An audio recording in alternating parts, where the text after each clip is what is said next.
సిజేపీ protest అయినా Jharkhand protest అయినా ప్రపంచంలో ఏ ప్రొటెస్ట్ జరిగినా టీర్ గ్యాస్ షెల్ పడితే ఎందుకు కళ్ళలో నీళ్లు వచ్చి నాన్ స్టాప్ గా దగ్గుతూ ఉండి ఊపిరాడకుండా చేస్తుందో మీకు తెలుసా? ఈ చిన్న గ్యాస్ వెనుక మీరు సైన్స్ చూస్తే షాక్ అవుతారు. టీర్ గ్యాస్ అంటే యాక్చువల్గా ఇది గ్యాస్ కాదు, ఇది పౌడర్. దీని లోపల CS2 ఉంటుంది. ఇది కింద పడినప్పుడు రిలీజ్ అయ్యాక ఎయిర్ లో కలిసి ఒక చిన్న మాయిశ్చర్ టైప్ ఫామ్ చేస్తుంది. యాక్చువల్గా ఈ కెమికల్ మన బ్రెయిన్ తో ఒక చిన్న గేమ్ ఆడుతుంది.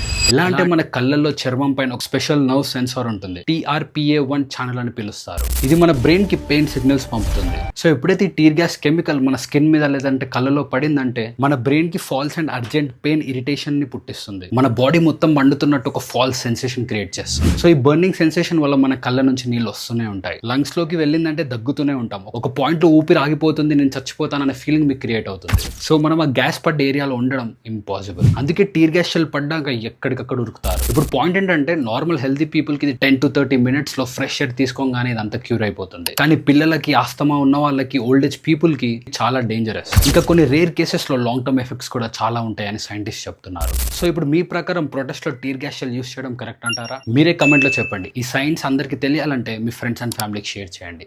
మళ్ళీ కలుద్దాం.